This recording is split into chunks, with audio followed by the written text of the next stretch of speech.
The following is a presentation of Tuning into Sci-Fi TV, the viewer's guide to genre television.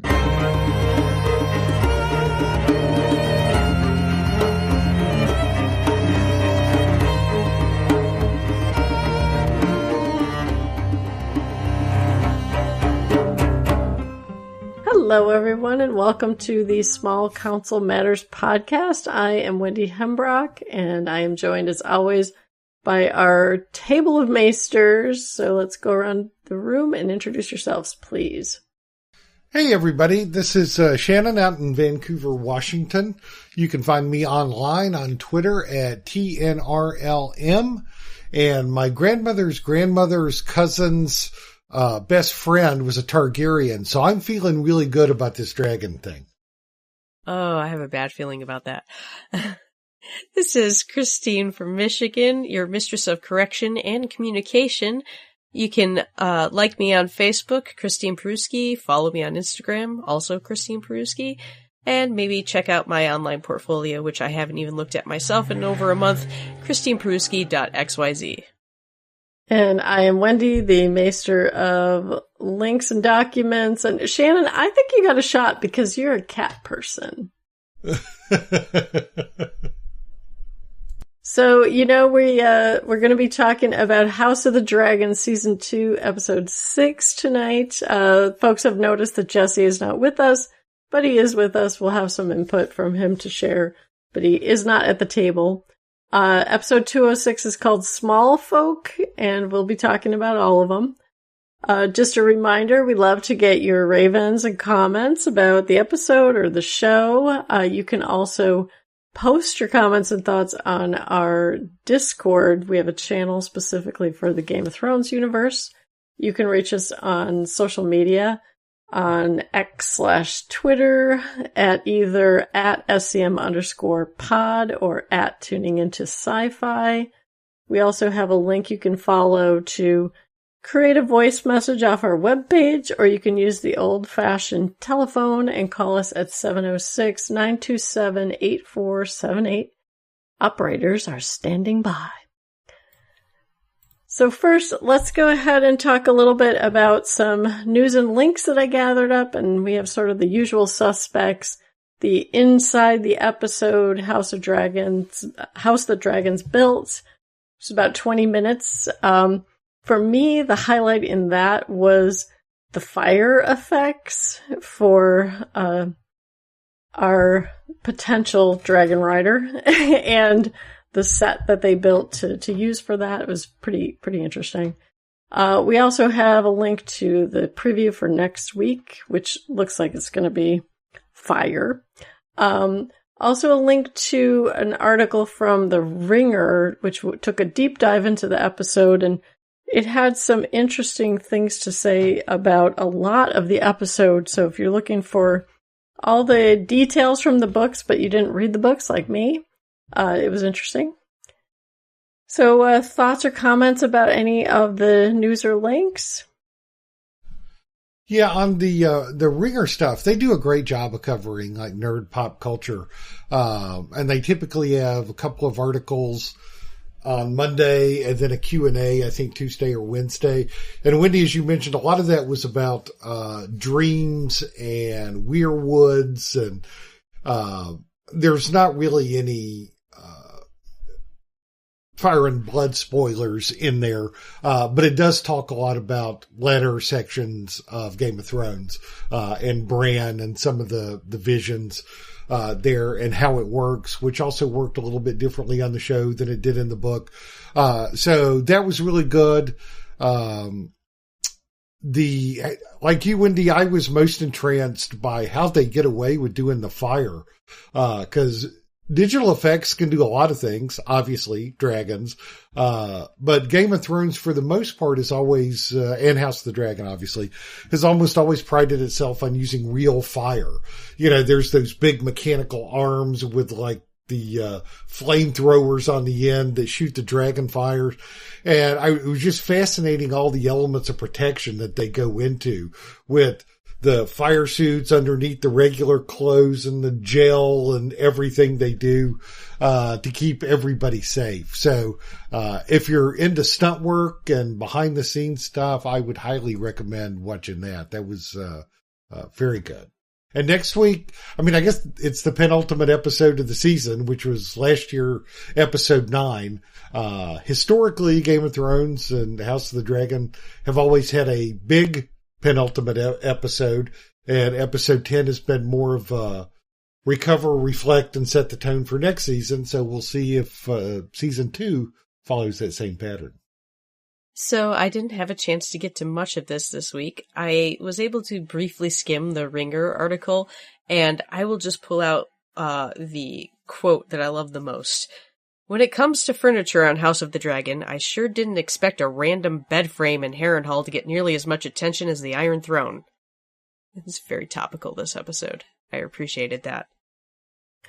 Yeah, Shannon, you talked about dreams and interpreting dreams depending on who's having them. And the thing that I found interesting in there was talking about Jaime Lannister's dreams that he was having when his hand got chopped off. And he was very close to Harrenhal when he had his dreams that turned out to be sort of life-changing for him in terms of his direction. So I'm wondering and hoping, because I think the Ringer planted an interesting seed about how Daemon's dreams may or may not be the precursor to a character revelation for Daemon, and maybe a path that is not quite as predictable as we've had from him. So that was all fun stuff. So now I'm going to turn it to our Mistress of Communications, because we got some listener feedback and comments. And as I mentioned, we also got a raven from our Maester of Sunshine and Rainbows, Jesse Jackson.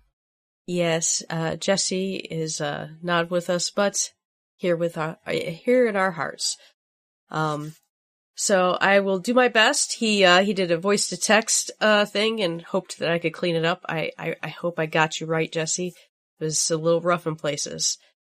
Hello, fellow council members. Just wanted to send a few thoughts that perhaps the Mistress of Communication could share. First off, thank you guys for understanding why I can't be there. I'm headed to Louisiana to have my mom's funeral. Hopefully there will not be a riot like King's Landing. Thank you for that, Jesse. Yes, Lannister is a jerk. And what the hell? Why do you bring a lion to a dragon fight? Our boy Aemond is not happy, and he is bossing everyone and says bye-bye to his mom on the council. Hey, Alicent, looks like you picked the wrong side. Jesse, that reminded me of the mummy. Hey, Benny, looks like you're on the wrong side of the river. He continues. Corlys accepts the role as Hand, and Sir Stefan, we want you to try and tame a dragon. I think he needed Toothless's rider for that. It was going well till he got cocky. Daemon, still with the creepy dreams, the heir for the day. He relives the scene with his brother. Once again, he is awakened by Sir Simon. I love that it's always Simon who awakens him out of the delirious dream. One of the things that I love about Alice is that she tells truth to power. In the Little Steven documentary, I had to look that up, Little Steven documentary, that's out on HBO currently, he talks about his role on The Sopranos and the Street Band. It was his job to tell the boss the truth, no matter the consequences.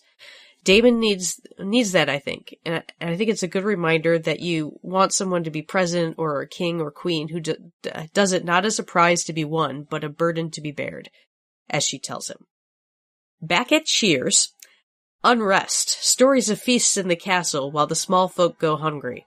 If only someone would provide supplies, perhaps to stir unrest and remind the people who truly has their best interest. Oh wait, that does happen. Of course people are rioting and fighting for food. Love Rhaenyra and Mysaria. They are greatness together. Mysaria has turned into the secret weapon for the Blacks. She is smart, she's insightful, and good counsel to the queen. The scene where she embraces her and it turns into something more was very touching and leaves open a lot of questions. Darn dragons stopping it. It could have been a very passionate moment, and looks like Queen R may be getting more than just an advisor. We continue to get a lot of politics and plots within plots. I'm now interested in seeing how Rhaenyra is going to convince Seasmoke's rider to pull over. Let's talk. I wonder if having Corlys as his father is enough to keep him on Team Black.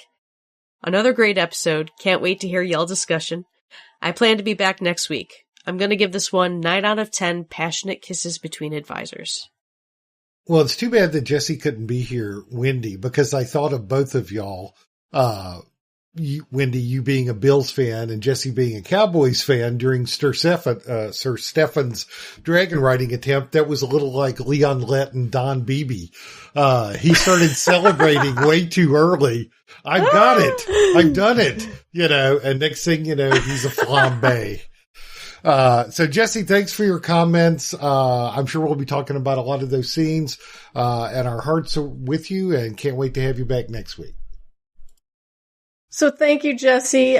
We are sending you thoughts and you're in our hearts for sure while you're away. I definitely loved your little Steven comment about how on both The Sopranos and within Bruce's band, he speaks truth to power. And if only we had all kinds of political leaders that would do that. And I also appreciate all your comments about the plots within plots and what's going to develop between Rhaenyra and Mysaria. Brilliant strategy to send food, as I'm sure we'll get to talk about a little bit in a moment. But we miss you, we appreciate you, and we look forward to seeing you next week. Okay, up next we have an email from Davia. She had great praise for Rhaenyra this episode, loving her delivery of both food and slaps, reminding everyone that they should fear her, the rightful heir. She's not usually about having dragons having personalities, but completely agreed with Seasmoke here. Sir Stefan said, "I've done it," and Davia said, "Dracarys," pointing out that he hadn't actually got up on the dragon yet. Don't count your eggs before they've hatched. She loves Seasmoke getting his own rider. Davia, that's Adam, by the way, not Alan. I understand the confusion. She's just upset that we have to wait to see them together for next episode. Davia enjoyed the Larys and Aegon convo, despite disliking them both. I feel you there. She sends a chef's kiss to Alicent being fired by Aemond, and wants Daemon to wake up and smell the manipulation. Now Davia has a few questions for us. Are both Alan and Adam Corlys' sons? Did he have a second family the whole time? Why was Daeron sent away by Alicent? Is Daeron Viserys' kid? Thank you for the email, Davia. Let's see if Shannon can answer those. Okay, yeah, thanks for the email and the question. So Alan and Adam are both Corlys' sons. It's interesting in the book. That was never settled. There were multiple rumors that they were Laenor's sons, which would be kind of impossible given the aging that they've done on some of the characters for the TV show. But there were also rumors that they were Corlys' sons. I think the show leaned into making Corlys and Rhaenys very tight and having a respectful relationship. And even Steve Toussaint, who plays Corlys, was like, "I did what?" It's like 1, 2. So the way that I kind of reconcile it in my head canon is that it was one of those things, lonely man at sea. Maybe they went through a rough patch. Maybe she didn't tell him until after they were already grown and he didn't know it. So he didn't necessarily abandon his family. It happens. So it doesn't make me necessarily think less of Corlys, although that's a strong impulse to do so, especially given what a badass Rhaenys is. And why would you ever go anywhere when you got that at home? But they definitely are his sons. And I think if we talk about the dragon riding, George famously never explained the link, and said he's going to in one of his books. So let's all hold our breath waiting on that.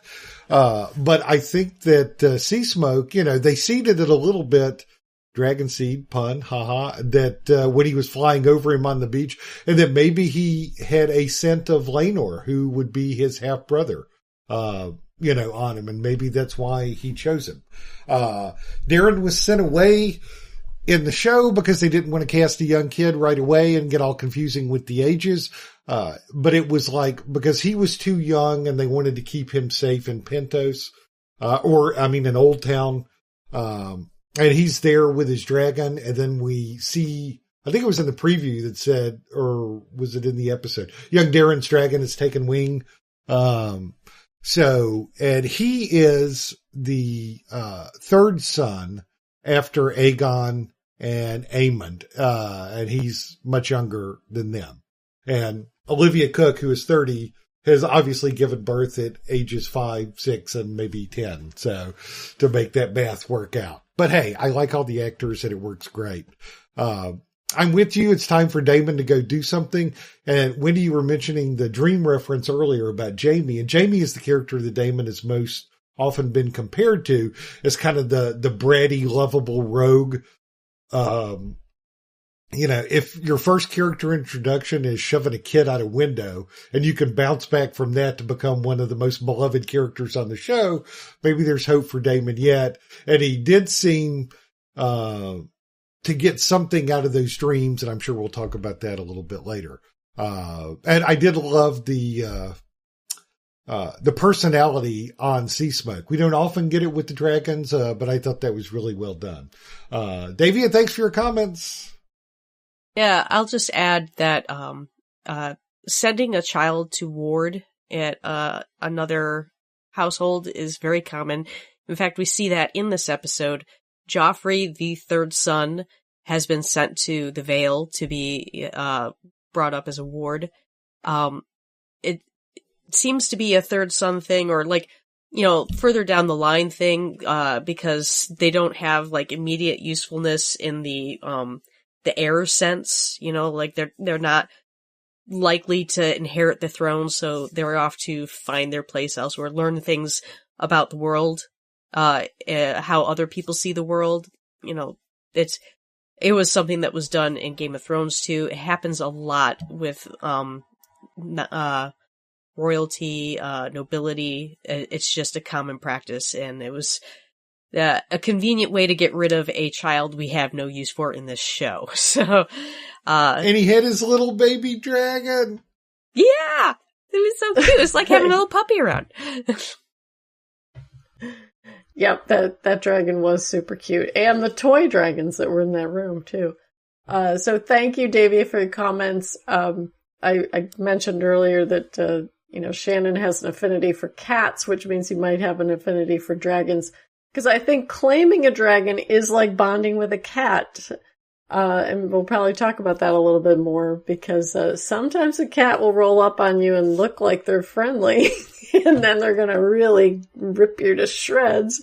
I've got a new kitten and scratches to prove it. Thank God she can't burn me alive.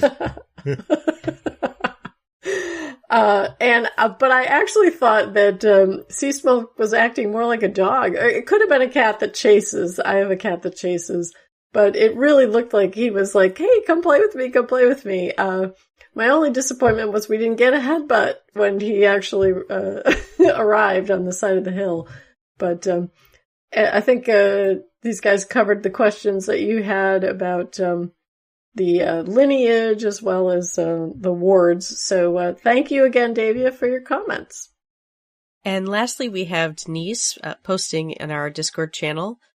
Please go check that out. I believe we have the info on how to get onto our Discord in the show notes. First off, she shared an Instagram hot take implying that the CGI on the dragons was better in Game of Thrones than it is in House of the Dragons. I will encourage everybody to hop onto the Discord and check that out and comment there. I will not weigh in. Thank you. But she also has her hot takes on the episode, and I will do my best to summarize. She was really excited about this episode, didn't know where to start. Sea Smoke stalking his own writer, that shady little effer. The brilliant plan enacted by Massaria, weaponizing food of all things. Rhaenyra finally smacking the crap out of Lord Celtigar? Is it Celtigar or Celtigar? Go ahead, Shannon. I think it's Celt. Celtigar, okay. The internal question is it the Celtics or Celtics? Patty Considine returning as Viserys. Excellent. Or the lovely barn burner of a last scene that we got with Rhaenyra and Mysaria, and the callback to the relationship that might have been with Alicent when they were younger. But she seemed to really latch on to the sea smoke thing. She said, I know fans are hoping Dreamfire might be Drogon's mama, but Sea Smoke has got to be his daddy. Not only does Sea Smoke look like him, but he acts like him. And the way he enticed Lord Darkland to come forward and then toast him is shady. But it's the chasing down of Adam that convinced me Sea Smoke and Drogon are related, because that is something Drogon would do. I'm going to call back to that article we shared from The Ringer. They also brought this up, and they have side-by-side comparison of Drogon and Sea Smoke, and I see the resemblance. It's uncanny, guys. The person who had actually shared that on X / Twitter had said they were very happy to see that they rehired the actor who played Drogon to play at House of the Dragon. He just has different makeup on. That's all. Anyway, Denise says, I'm going to leave my thoughts with the Maesters because my mind is blown. She has a little sour note for Ryan Condal and how he likes to take license with source material. But she is liking how he's summarized the Dragon Seed stuff because it was kind of a process in the book. Yeah, Denise, thanks for your feedback. We appreciate it as always, and love you sharing the little social media stuff. I would take issue with the fact that I think the dragons on Game of Thrones were good. I think they're better on House of the Dragon, simply because we have more opportunities for them. And one of the things on the video where not that Denise said this, but the person in the video was like, the dragons on Hot D don't really have those waving neck fins, like the multiple fins down the ridge of their neck and whatever. And I saw that comment this morning, and then I did my rewatch, and then there's neck fins flapping everywhere, so, I don't think that was it. And I think we've seen more very different styles of dragons from different angles and different interactions with real sets and real people and everything. So I would say at a minimum, it's just as good as Thrones, but I think it's actually better. And I agree with you on how Condal and the writing team have made the Dragon Seed stuff digestible to people who aren't deeply into the lore. And I also like the wrinkle that came up last week with Jace even saying, hey, this is our propaganda. We talked about that a lot on last week's pod. So you never know what is in the print book to take for real face value and what is propaganda by the people that were telling it and the people of the era, even if they were there reporting on it. So I thought that stuff was really good. And you mentioned Paddy Considine. How lovely was it to see him? And I can't remember if it was on the House of the Dragon Spelt or the Inside the Episodes, but they had a lot of behind the scenes photos of him. And, and the last time we saw him, he was sickly and hurting and whatever. And boy, is he funny and a breath of fresh air, cursing like a sailor and talking to everybody and playing with props. And it's apparent he had a great time being back. So if you haven't watched those and you're a Paddy fan, I would recommend it.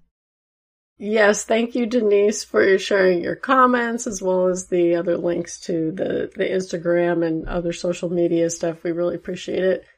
I loved seeing Paddy Considine back, and I'm hoping that his scenes were the thing that's going to sort of shake Daemon out of his reverie at this point. I did watch those behind the scenes. I think that was in the longer House That Dragons Built. But obviously people love him. And he talked about how excited everyone was just to see him and have him back on the set. He clearly likes to have a good time on the set. So that was wonderful. And those scenes were really well done, I thought.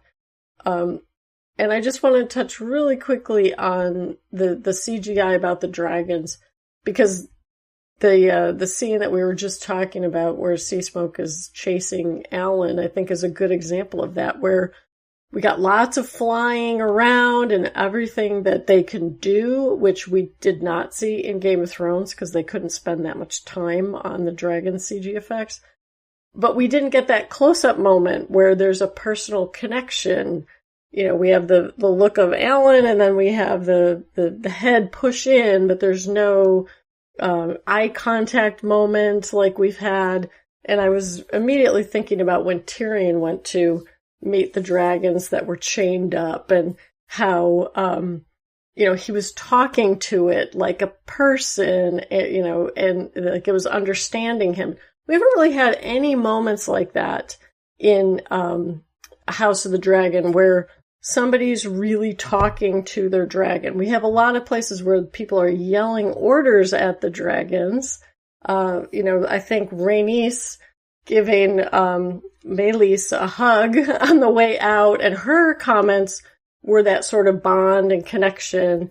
But I think we saw more of that in Game of Thrones than we did, you know, on overall in House of the Dragon, because I think we're just seeing so much dragon activity, and I think they do want to explore what they can actually show in terms of their flying capability and their maneuverability, because, you know, contrast what Sea Smoke was doing to, you know, what Vhagar could do. You know, Vhagar couldn't be pulling those 360 donut kind of maneuvers to chase after him. So I think it's just different, you know, kind of where they've picked their emphasis. But Shannon, to your point about the frills moving, I was like, no, I know those were moving when they were flying. So I don't think that's a ding at all. That's fair. Yeah, I think you make a valid point, Wendy, that maybe the impression people are getting about the quality of the dragons is not the CGI so much as what we're choosing to show of the dragons. Like, they could do all of those things, but this story isn't really about the dragons. It's about the people. It's about the House of the Dragon. And the dragons are just kind of incidental. And I think everybody might be missing that dragons as a character sense. And maybe we'll get more of that going forward with this Dragon Seed storyline, where we actually get to see the bonding as opposed to just jumping ahead and they've already got their dragons. I think the closest thing we got to it was when Aemond claimed Vhagar. And that was a horrible day for night. And a lot of it was done off screen. So, it's just that we had a lot of bonding time with Dany and her dragons, and maybe everybody's missing that. You know, they've got some nostalgia for it. We did get Daemon singing to Vermithor, which was a similar type of moment to Tyrion. Although, you know, and it's different because in this world, everybody, at least all our main characters, see dragons and know dragons and have dragons around all the time. Whereas in Game of Thrones, like Tyrion just thought they were stuff of legends and saw toys and drawings and read stories. But it was like, oh my God, I'm actually seeing one, you know. Yeah, and also in this world, a lot of people think of dragons as gods. So you're not trying to have that same connection with a god that you are with, you know, the way that a Tyrion or a Jon Snow was connecting. I think it was Kit Harington who talked about, you know, he treated his dragon like it was a horse that he was trying to earn the trust of. So in this world, maybe they're really not thinking of them in that same way for the reasons you guys mentioned. So awesome. Thank you everyone for your thoughts and comments. We really appreciate it. Now we're going to head over into the more detailed section and first give a quick review and thoughts, and then we'll get into highlights. Well, I loved smart people talking in elegant rooms. So this was much like last week's episode that had multiple vignettes and lots of conversations and character dynamics. So I loved this one. There were plenty of interesting scenes. We saw some character fortunes change dramatically, like Daemon finally getting off his ass, we hope. Alicent being just completely down and out, and then caught up in a riot. Aegon recovering consciousness and probably wishing he hadn't. Larys getting smacked down. Rhaenyra finding her stride. So there were lots of great character bits in this one. I loved it. And I'm going to give it the same thing that I gave last week, which is 9.0. And can't wait for the penultimate episode next week. Excellent, excellent. I have very quick thoughts, mostly because I was very busy today. But first I'll say, let the Kingsguard hit the floor! Let the Kingsguard hit the floor! I was happy with that scene. I was wondering if you're going to comment on the number, the proliferation of Kingsguard. This war seems really reluctant to get started. Sir Kristen has backed off now that he's seen what it looks like. Sir Jason clearly feels the same, but he does it with a braggart style. Way to piss off the man with the biggest, baddest dragon, dumbass. And I will simply say, I did not have a Rhaenyra Mysaria makeout session on my bingo card. I give this episode 9 out of 10 fried egg on salads. Yeah, this was interesting for many reasons. As you mentioned, Shannon, there was kind of like every conversation moved the needle in terms of somebody's strategy or somebody's character development. So while we didn't have, other than, the flaming of Sir Darkland, there wasn't a lot of action. Well, I guess the riot was action too, the chase out of the Sept. But otherwise, it was a lot of people talking in rooms, or I should say arguing in rooms, maybe, or threatening and coercing in rooms, if you're Aegon. So I really liked that. And it also planted the seed in my brain about, is our Black Queen going down the scary, sadistic, crazy train, starting from last week when she said, this is a mad thought, and then the increasing paranoia we see her conversations descending into, and then maybe her new sketchy side piece interaction. So I'm going to give this 9 boats of food on the Blackwater. And let's now talk about some of our highlights and get into the details. And Shannon, let's start with you.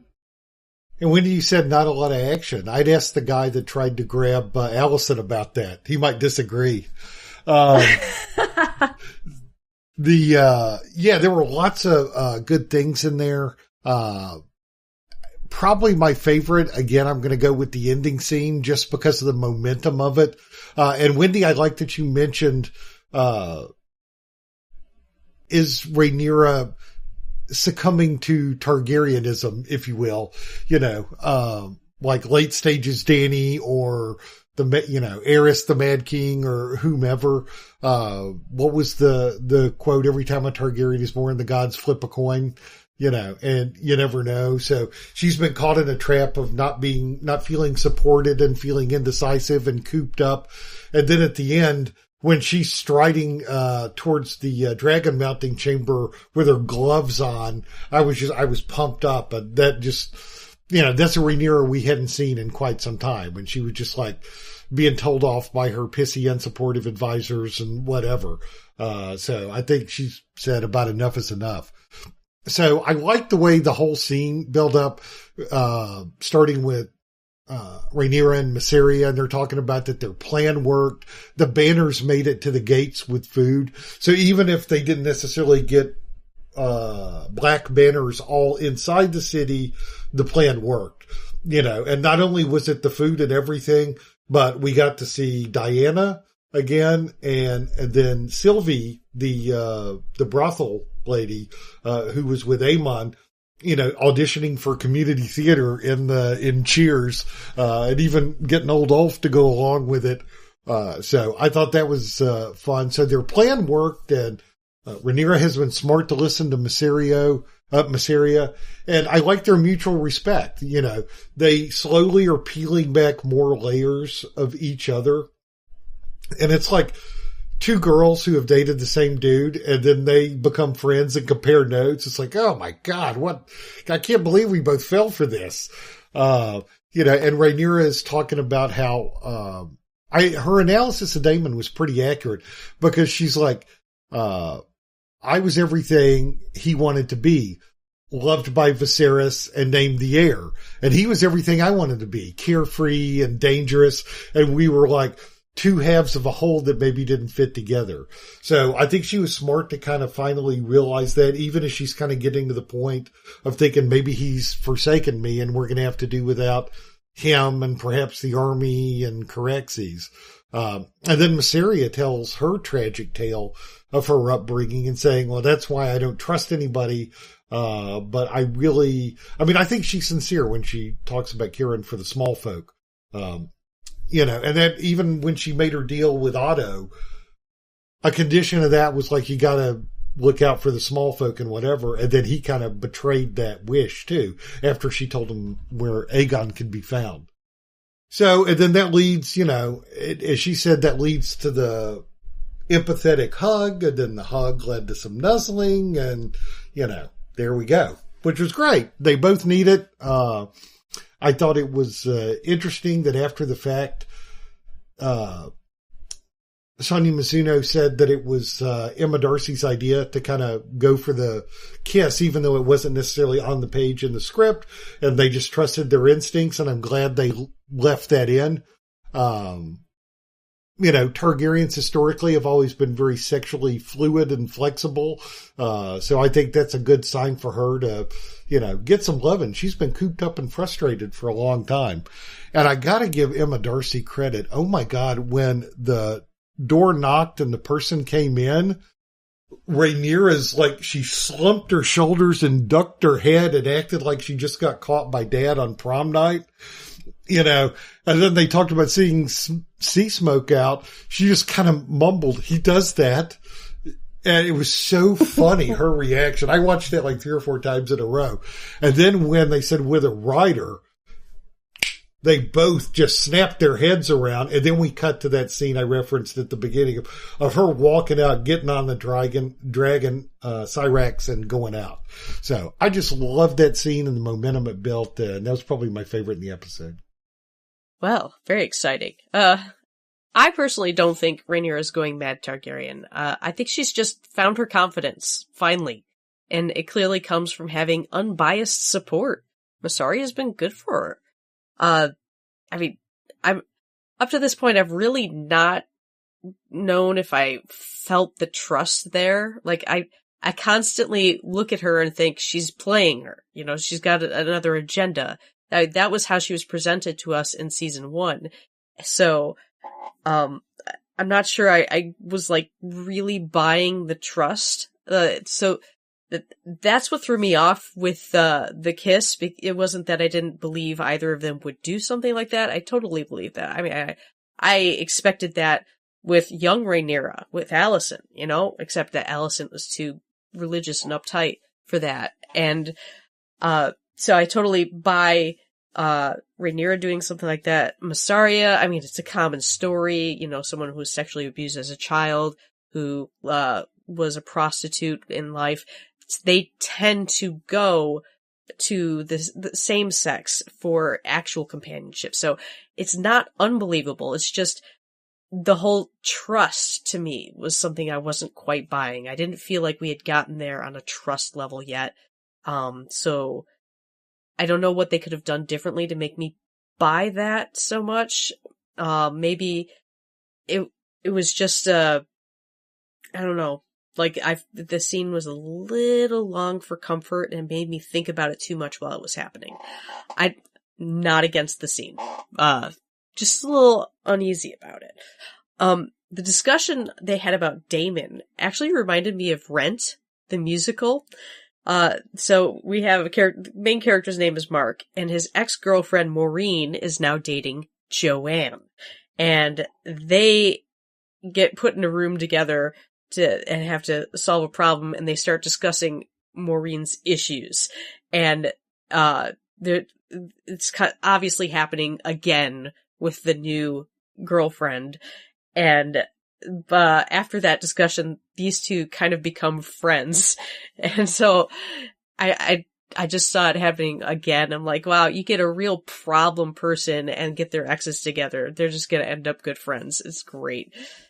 I did love that. And I honestly wonder where her marriage is going to go from here. I mean, even before this scene, it was not doing so well. And I don't know, that leads to possible complications with the war even down the line. It's amazing how these things translate. This was a very intriguing scene. Obviously, people are going to be talking about this for a while. It's a very good choice, Shannon. Yeah, it's a great choice because over this episode, we see this evolution of Mysaria becoming the trusted whisperer, in effect, the hand. I mean, she has Corlys as her, counsel hand, but it's sort of filling the void of Rhaenys. Rhaenys was her feminine counselor as well, but with a very different perspective, right? Rhaenys is all about the Targaryen historical view of what leaders do and everything, and Mysaria is giving her a whole different look about, the small folk and how they're impacted. She has a great plan that they enact. So her character reminds me a lot of Varys, except I don't trust her character as much as Varys. Varys was constantly talking about the good of the realm, and I'm gonna turn against you, Khaleesi, if what you're doing isn't for the people. I'm not so sure Mysaria is as trustworthy as Varys when it comes to that, because she did talk about how she didn't trust anybody and people are really awful, which has been, she's got a lot of data to prove that in her own life experience. So I'm I'm not opposed to the idea that they have a romantic connection. I'm just concerned about if it's real from Mysaria's perspective or not. And even if either one of them's in an emotional state, to recognize that they're having a real relationship, or they're just kind of ping-ponging from prior bad relationships into the current one.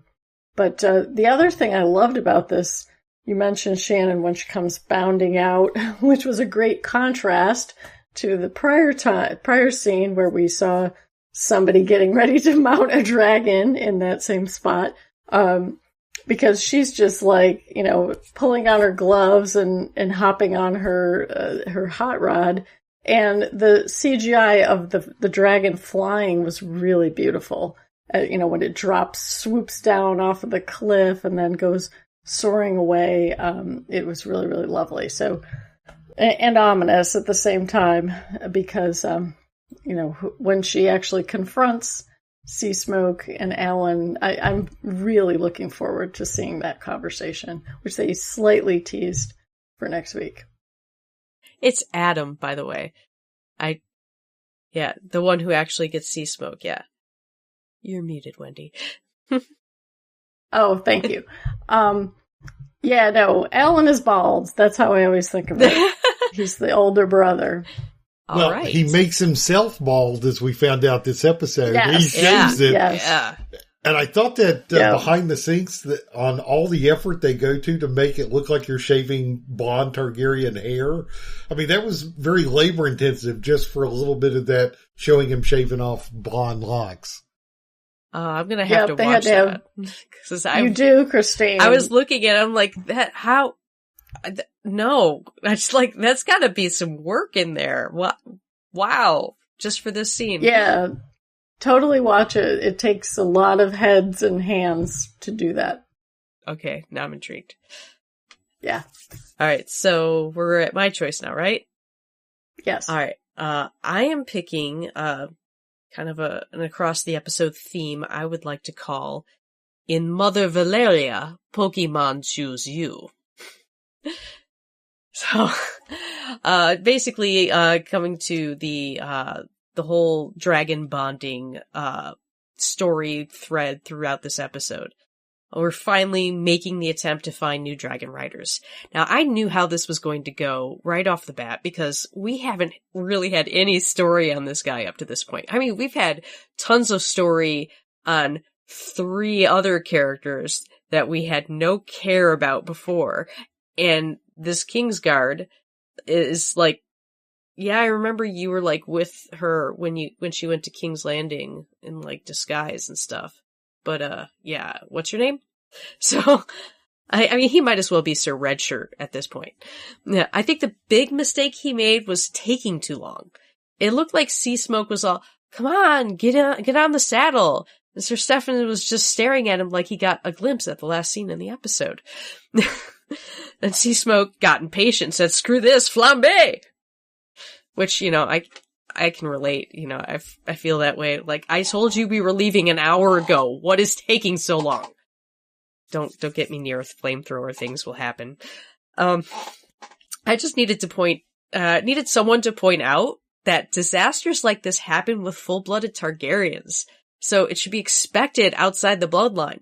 They even mentioned what happened with Rhaena. I may be misremembering, but I think they mentioned that she barely survived her attempt. So how is this different? Like, Rhaenyra was all, oh, I should never have done this. It was stupid. It was foolish. I'm like, this happens. You said this happens. I mean, you warned the guy that this happens. So clearly, even if he was a full-blooded Targaryen, this could have happened. Especially because he was an idiot. And they must have taught him, like, I don't know, 3 High Valyrian words just to get through the little thing. Which, you know, it was convincing. It was nice. Also, go onto the Discord and check out Denise's TikTok video she found of sort of a guy reenacting the scene from Seasmoke's point of view. It was very funny. That, to me, I feel like they've been very unclear up to this point about Adam's lineage. I thought maybe he was Alan's half-brother, but now it's clear they're full brothers. I'm hoping we're going to get more detail on this next episode. You know, when we, you know, pull Seasmoke over, ask to see his registration, lineage, you know, that sort of thing.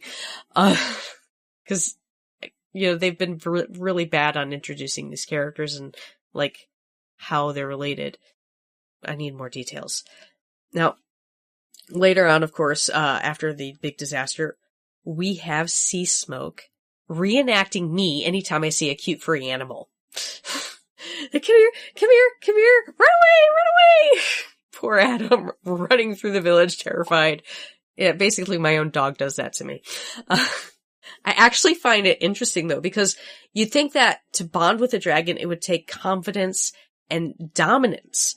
But Adam was fearing for his life, and Seasmoke was all like, I choose you! Yeah! Now, a lot of people online are saying that, dragons can't bond with another rider while their rider is alive. So everyone's speculating that Laenor has died off screen. I'm not sure how I feel about that. I want to believe that Laenor lived happily ever after, so I'm hoping for this to be more Targaryen propaganda. You know, or, you know, maybe we just didn't, like back in old Valyria, we didn't want people trying to steal each other's dragons by also bonding with them, so they just, like, made up this thing long ago in the lore so people don't even bother trying. And that's my story, and I'm sticking to Laenor is still alive. My last note on this, on the whole dragon bonding situation, we have the possibility for Rhaena bonding with a dragon that has resurfaced, and I will be happy to see her bond before she heads off to Pentos, because that means she can stick around. You know, that otherwise I don't see why we've stuck this mystery dragon in the Vale. So, you know, I'm looking forward to that. More dragon bonding, please. Yeah, this was a great choice, Christine. And I am anticipating we're going to see a lot of dragon bonding in the next episode. First, I want to go back to your comments about Sir Darklyn, because Sir Redshirt. They didn't read him into like how to tame your dragon, right? They just like pushed him out on the ledge, you know, so they didn't set him up for success for sure. The one thing I loved about that scene though, which said so much, was that the dragon handler who also gets flamed has the wherewithal to slit his own throat to put himself out of his misery because he's, dying by fire, which is absolutely horrendous. And then when you talked about sea smoke, I mentioned earlier, it is like a puppy chasing around somebody. And I agree with you. I don't think that Laner has to be dead in order for him to have moved on, right? I think it was Myceria who speculated a couple episodes, maybe he's lonely. And Shannon pointed out maybe he smells a lot like Laner. So he's just like, I don't think this dude's coming back. So, I'm moving on. That would be my preference to how to think about that. And for Rhaena, I love the idea that, she's going to find her own dragon, and she's not just going to claim a dragon finally, but she's going to claim this wild dragon that's been flaming up everything and eating all the sheep, because we know that she thinks that she's not valued because she hasn't claimed a dragon, and she's not coming back with Vagar, but she's coming back with something really, better than your average dragon if she does. Yeah, there's lots of interesting things about it, and as we go forward with this Dragon Seed storyline, like you, Christine, I'm excited to see how they do it. Because in Game of Thrones, there was no playbook for Dany. She just, oh my goodness, I walked into a fire, now I got 3 dragons. And she had to learn what they eat and how temperamental they are. And sometimes they leave and go away for a couple days and then come back, and they want people to ride them or don't want people to ride them. And it was all very by ear. But here, you've got lots of experienced dragon riders, and we've seen the workings of the dragon pit. And yeah, talk about a thankless job. I've got a stick and a knife to cut my own throat. Those are my tools. So I would not want that job at all. I think I prefer to believe the happy take on Laenor that he and his buddy are just having a fabulous time in, Pinto somewhere. And that Sea Smoke kind of senses, hey, he's close. He's family to my former rider. And, I was lonely and, let's make a match. And not that Laenor was killed off screen. That would just seem so sad to have him survive and then have him die off screen in order to make the magic bond work that we don't even know if that's an exclusive magic bond in the lore. So I prefer the happy thing on that. With Rhaena, I'm going to be kind of oblique about this, because Rhaena's story is very different, in the book. I think once she goes to the Vale, and there was not in Fire and Blood a large dragon lurking around the House of Aaron and the Vale. That was the dragon that I think we're talking about was probably closer to Dragonstone. So they may be combining a couple of different character arcs or whatever. But if they do, I think it'll be interesting because I think that actress does a really good job, and she's been kind of sad, just feeling like, oh, I didn't have a dragon and I'm being sent away, and Bela's on these missions, and Jace is even going on missions, and I'm a babysitter up here in the sky, so, I hope there's something exciting coming for her storyline, and I think there is.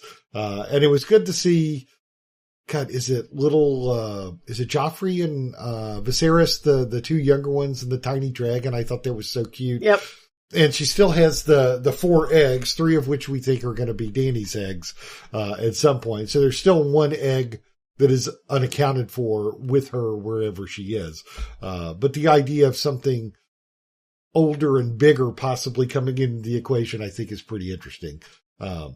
So the more they reveal about it, Christine, I like all the different approaches to it. In this episode, we got to see a guy get completely rejected after kind of a ritualistic, bonding or pairing exercise.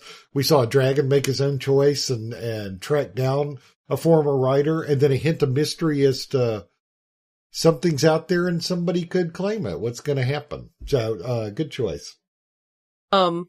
Just to clarify, the children with Rhaena, Joffrey is the last of the strong bastards, the one with the dark hair that she was walking with. Yeah, the that's two, right. Yep. Two blonde, children are Aegon III and Viserys II. Yep. Right, in which they called him in the books Aegon the Younger. So even people with 47 Aegons running around wouldn't get confused. But I thought, isn't Joffrey with them too, though?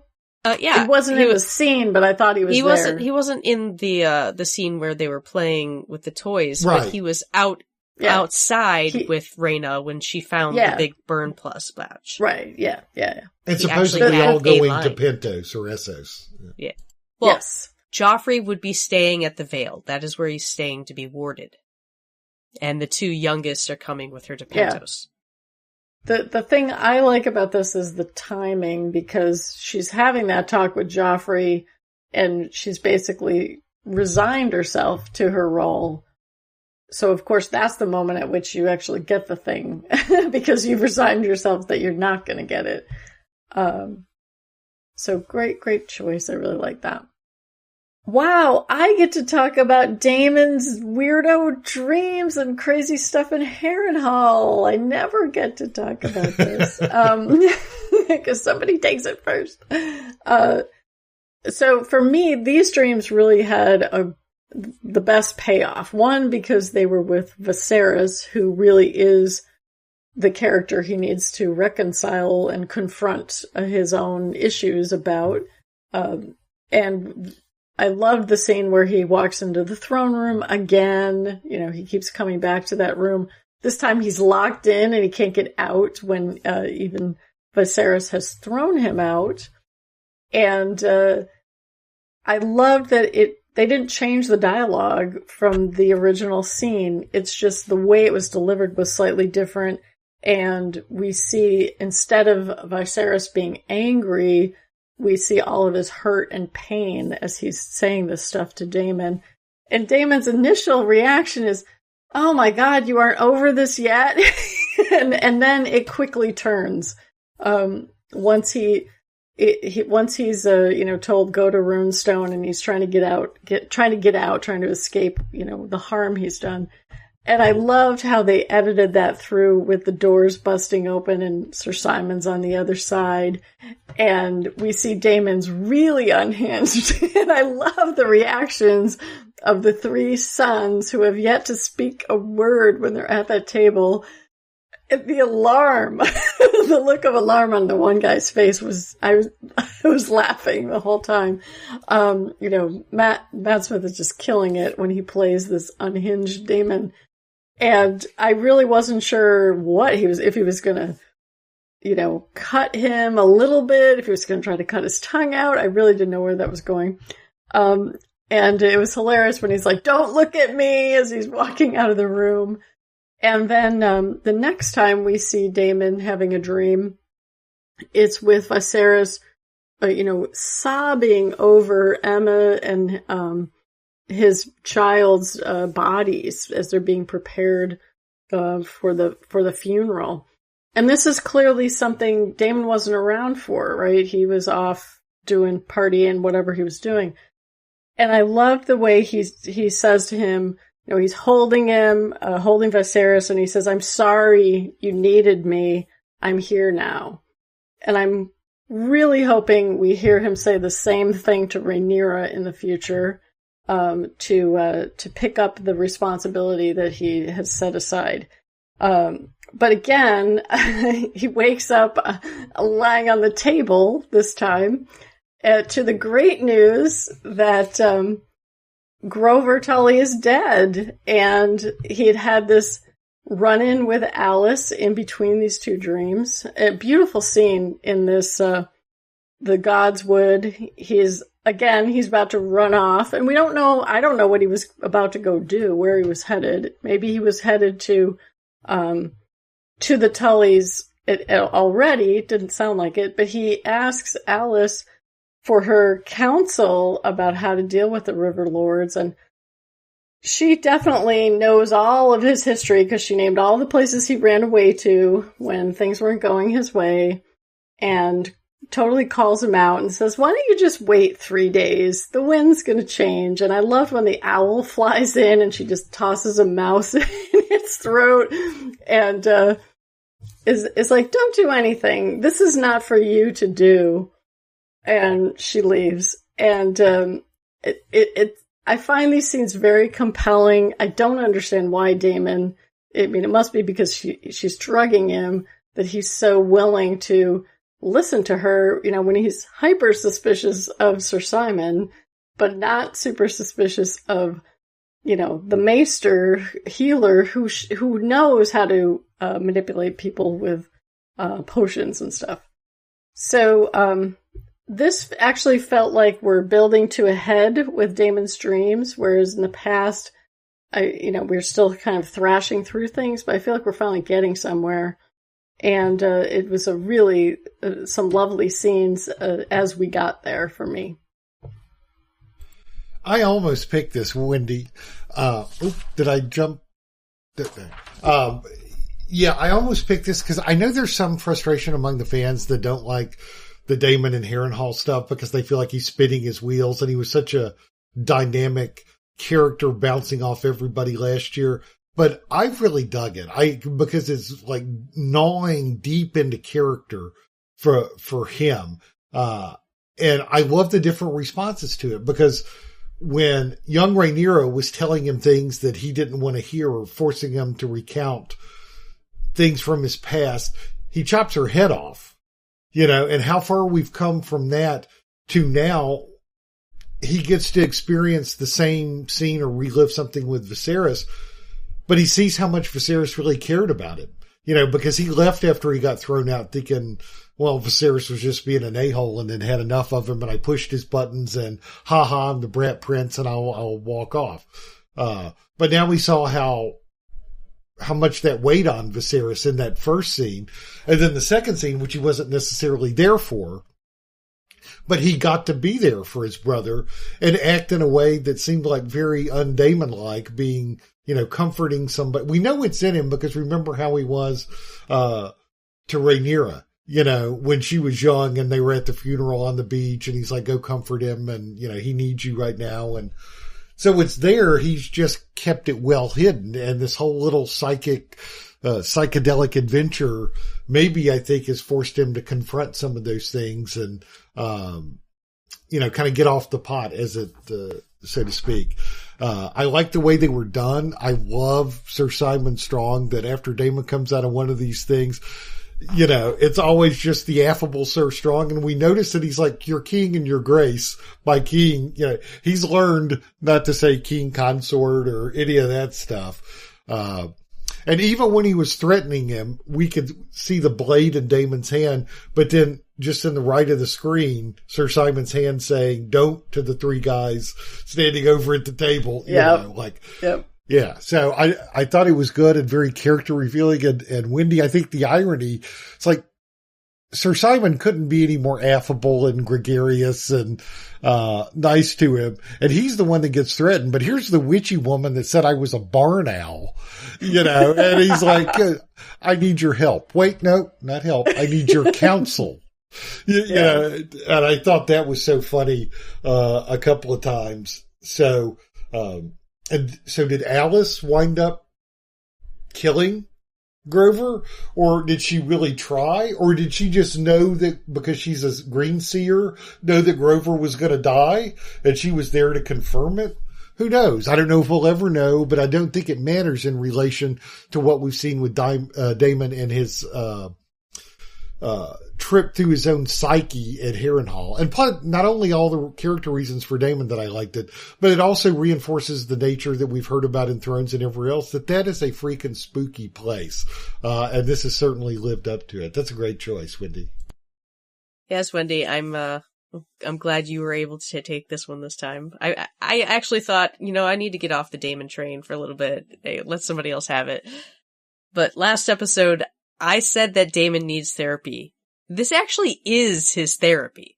He is working through all of his mistakes and digging out how he truly feels about them. being forced to confront it all. This whole process is giving us a changed Damon. Like, I wonder if we're actually going to see a better husband and supporter when all of this is over. I mean, he's still clinging to the idea of being king, but he's really not as confident about it now. Like, he's breaking down. At this point, it's starting to become like a show with Sir Simon. And Sir Simon probably can sit. God, I wouldn't mind, being in a household, with Sir Simon in charge, because he has a deeper understanding of people. He definitely gets this guy, and he knows how to help him through it. Like, he actually shushed him. Shh. I was like, wow. 2 episodes ago, he would have just slit your throat for that. And, like, this time it was just, okay, maybe I need to chill out. Yeah. Now, alright, I'm going to talk some real talk with you about Alice. I was really starting to think by this point, like, I had thought it maybe 2 episodes back, but this episode, I was really believing Alice isn't real. Like, she doesn't exist. I have yet to see another character interact with her. Sure, she came into the room when he first got there, but no one acknowledged her. No one said anything. Nobody pointed at her, looked at her way, nothing. And I was, like, convinced that she wasn't real. But then Sir Simon mentioned her name, saying that she was their healer and she did her best. Now, I think it's still possible that he isn't actually talking to her, that his Alice is just a vision. I'm not sure he's met the real Alice Rivers. I think this is all werewood vision. I don't think he knows this person. This is like something in his head, because all of these conversations happen when no one else is there. Like, when she was wrapping his hand, they were off in a corridor that nobody was by. And I didn't see a wrap on his hand later. It's just, they talk in the werewood, or the Godswood. Nobody else is there. I am starting to believe that he hasn't actually met Alice Rivers, that this is a vision. And so I really hope I'm right about this. That would just be so perfect, that all of this was just himself working it all out. That would be the perfect explanation for how she knows everything about him, because it's just him. Or it's just the werewood, any combination of that you want. So that is what I'm loving the most about this. Is like, it's a proper thriller horror movie of like, is this really happening? It's one of those big twist at the end stories. I want it to be that. I want it. It keeps me going. That's really interesting. In these particular dreams, when he wakes up at the table, he has a drink knocked over. So it's certainly plausible to me that the real Alice Rivers could have been making him cocktails that's bringing on these visions. Or it's Sir Simon putting stuff in his drink. He has a reason to suspect him all along. Yeah, it could be him. It could be the real Alice Rivers, who is their maester healer. Who's done it, and we've never seen her. This woman who says that, she's an owl inside someone's body, is not the woman who might actually enter the room. Owls are tied to alien abductions. He's being abducted by aliens. That one I'm going to predict is not in the story. So other highlights. The one we haven't talked about yet is the Green Council, at the beginning, which I thought was a really effective scene of Eamon just being a total a-hole. He's wanting to make the trains run on time, and he has a vision for how things should be done, and we're going to do it my way. And if you don't like it, hit the highway. Oh, by the way, Chris Nicole, why don't you just take your host and go on down to Heron Hall? Tylen, why don't you go talk to the Triarchy? Mom, don't need you anymore. It's like, oh, wow. Oh, and then you, Maester, you brought me news about my brother. Well, I'm going to go take care of that. It was very contentious, and people try to raise good points about, like, you can't trust the Triarchy, or maybe this wouldn't be prudent. And like, he just totally along with the other council members, ignores everything Allison said. This is not a good episode for Allison. I mean, it was for Olivia Cook. She killed it. But then after that's dismissed, everybody is gone, and then Mother a word, and then he tells her like, well, you were useful at one time, but that time has come to an end and whatever. And then I loved when she looked at his face and said, have the indignities of your childhood not yet sufficiently been avenged? That's a great line. And she looks at him and she's holding his face where the scar is, and he just reaches up, grabs her hand and pulls it away, and out you go. So I thought that scene was pretty cool. Oh yeah, she definitely hit him where it hurts with that line. And that is why he dismissed her there. Because as cool and calm as he has to be all the time, that is basically his equivalent of a tantrum. And like, you're dismissed, or as you were, or whatever. I don't remember what he said specifically at that point, but, he may not be making the greatest calls, but I will give him the confidence and even, like, the knowledge to rule. Like, Aegon wouldn't have even thought of this stuff, wouldn't even consider, known that they were options. He probably would have been like, who's the triarchy? Even though that war was going on as he grew up. Nope. Nothing. So, Aemond at the very least has a level of competency here, and even though basically everybody disagreed with every choice he made in that room, he made rational choices, decisive choices. It definitely, maybe not the best ruler there is, but definitely better than Aegon, and it would be a ruthless kingdom under him, but it would be well run, I think, except for the Smallfolk. Yeah, he might run out of them really fast. Oh, and he smacked down Larys and called him a toad and said, go fetch me Otto Hightower, too. I mean, wow. I mean, he is a toad. I mean, yeah, he is. He's a complete toad, but he was being rather obvious with that move there. Yeah. Oh, you flatter me, your grace. And he's like, no, you toad. Go fetch me Otto Hightower. Go get me the real man.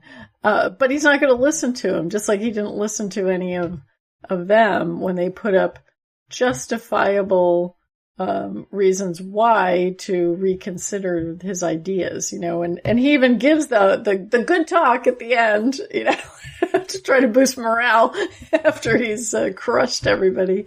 I did think that was a great scene. The actor who plays Aemond had talked about on the podcast he was on a couple weeks ago from the official House of the Dragon podcast, that he's taking inspiration from these horror characters, like so it's sort of the horror character, the Jason or the Terminator.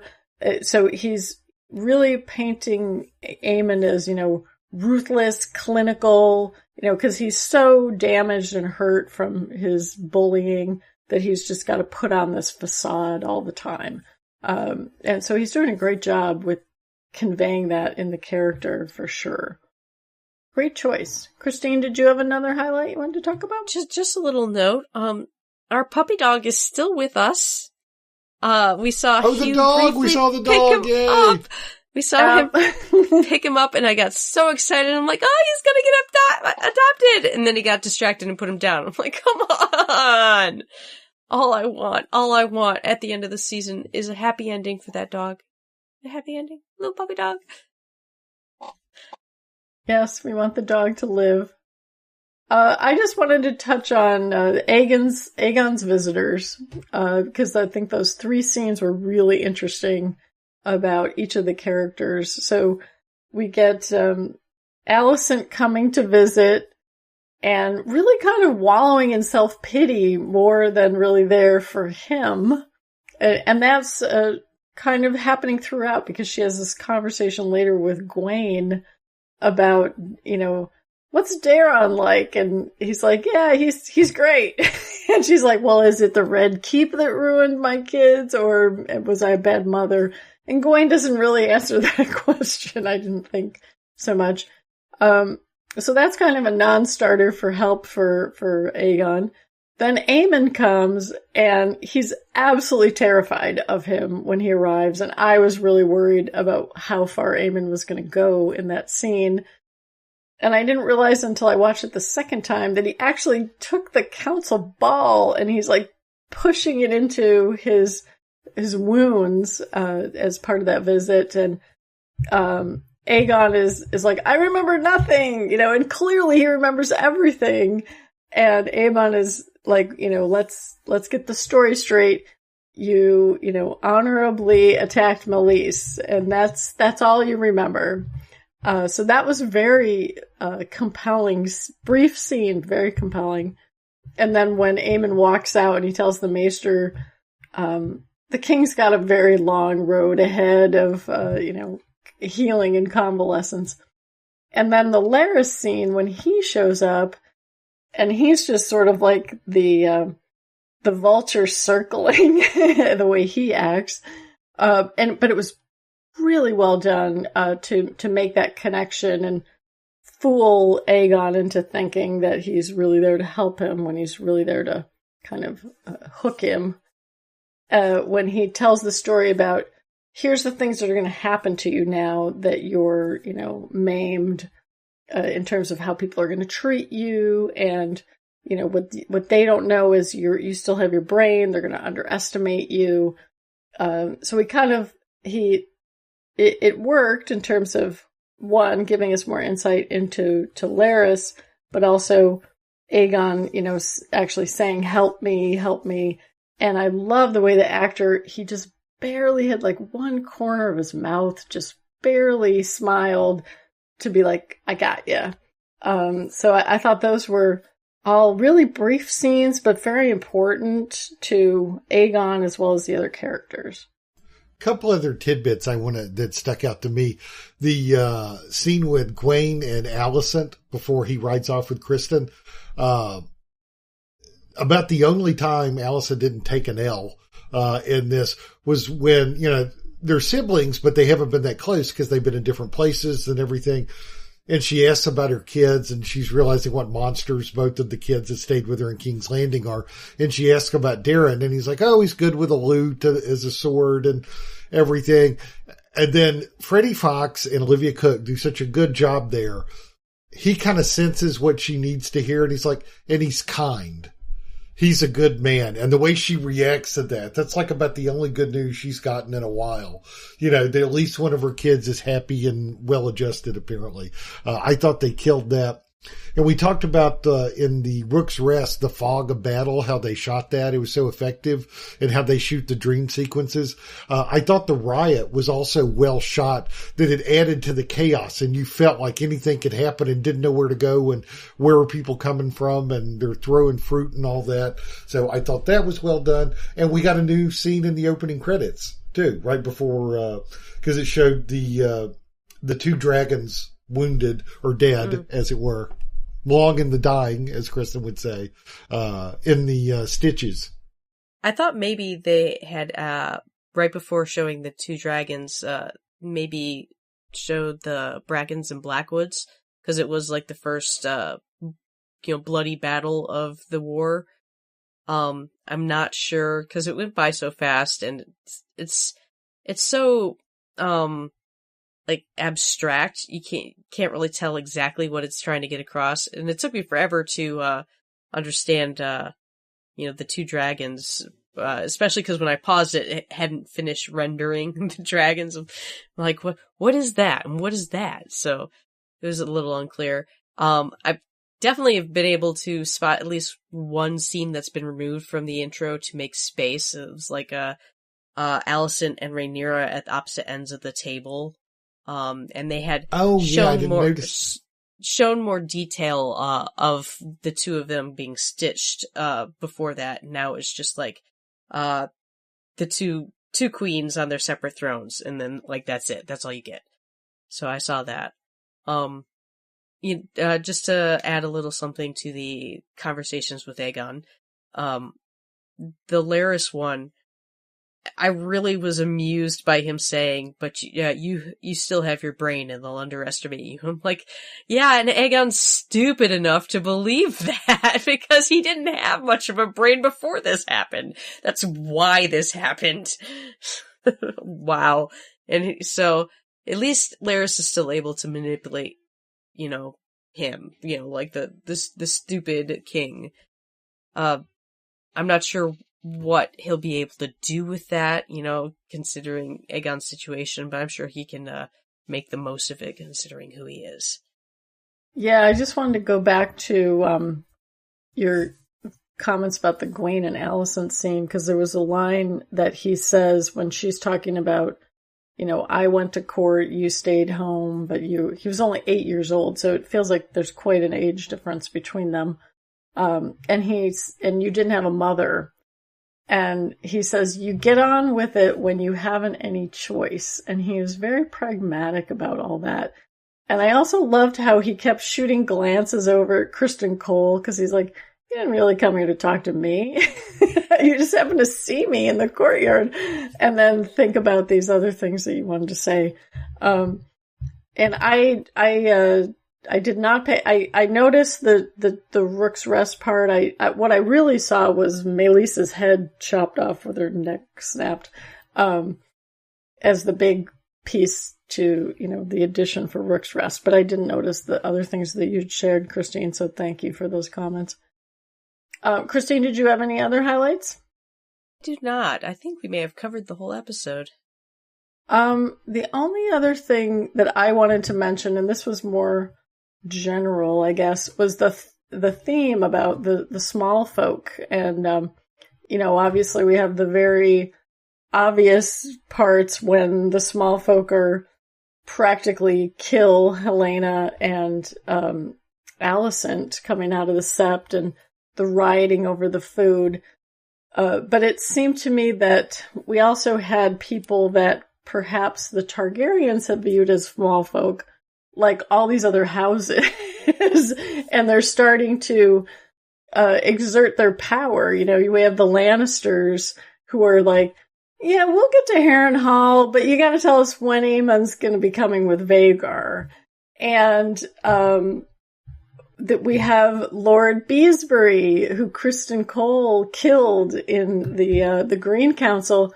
Well, his house remembers, and they're going with Team Black. So I like how a lot of these houses that have been treated like chess pieces have been exerting themselves as not so irrelevant, besides the small folk.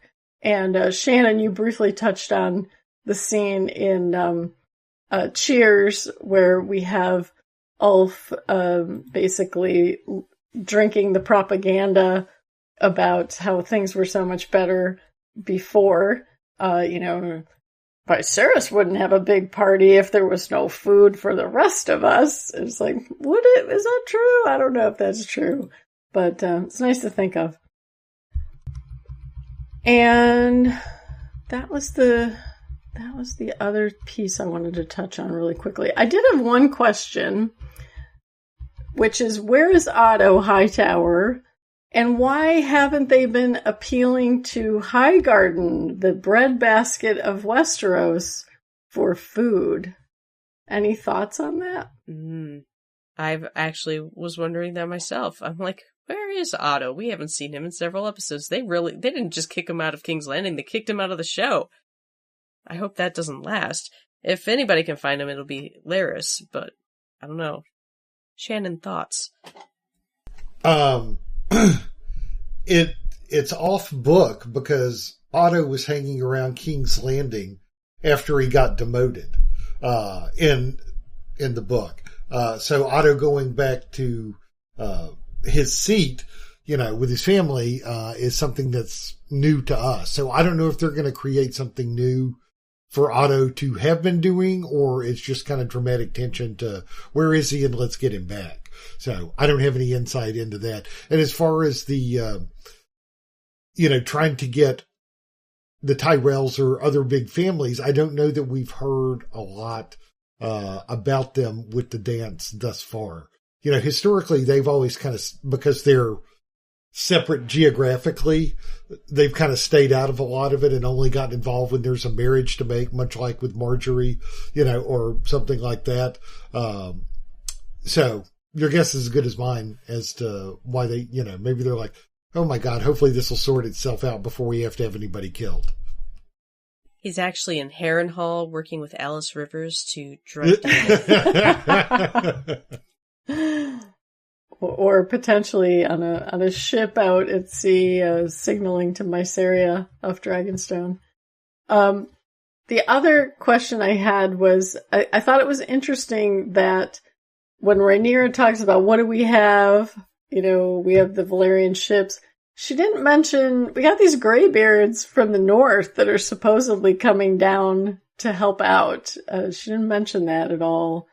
And I thought that was interesting. And also I thought it was interesting that several times they talked about the Greyjoys and the Red Kraken. And I assume that's setting up that, they're going to be a factor either with the blockade and the sea snake, or potentially a marriage. I was getting a little flashback of Cersei when they were talking about let's marry the Dowager Queen. Oh, they just offered that up, and Olivia Cook's face was like, what? Are you talking about me? Sitting right here. Literally yes, sitting exactly. right here. Yeah.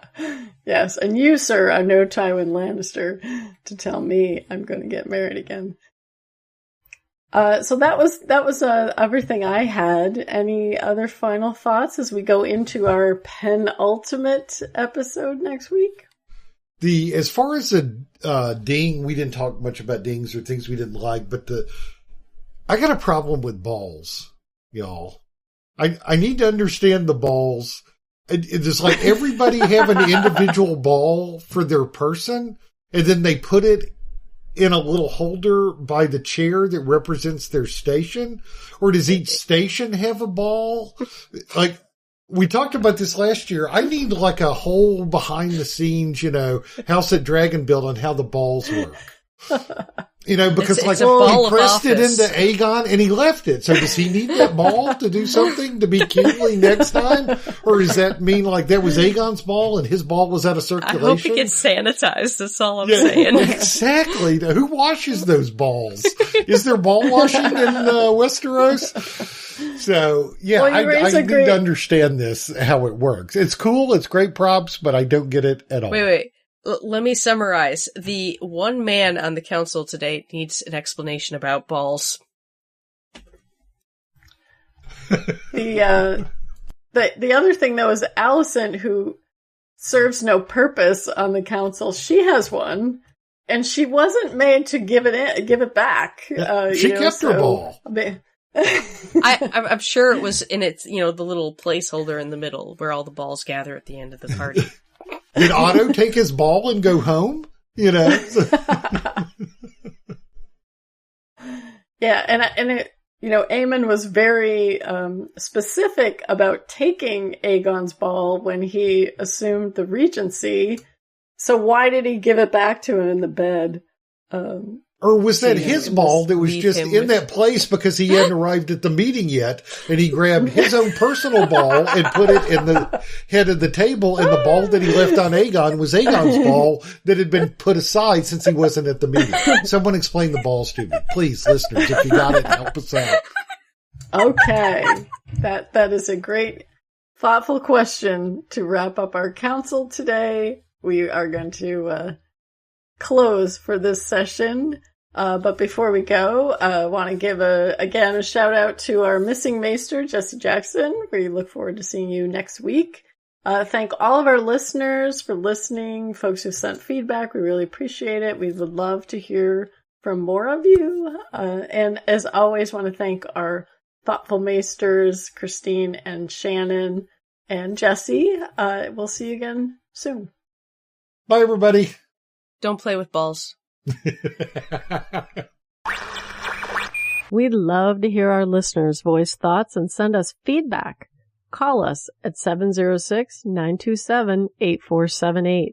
Stop by our tuningintoscifitv.com blog to record a SpeakPipe message, or check the show notes and leave us comments. From the blog, you can also find links to forum discussions and subscribe to our RSS feed. Call into our Tuning Into Sci-Fi TV Skype account and leave us a message. Be social with us on our Tuning Into Sci-Fi TV Facebook page, or follow us at Tuning Into Sci-Fi on Twitter.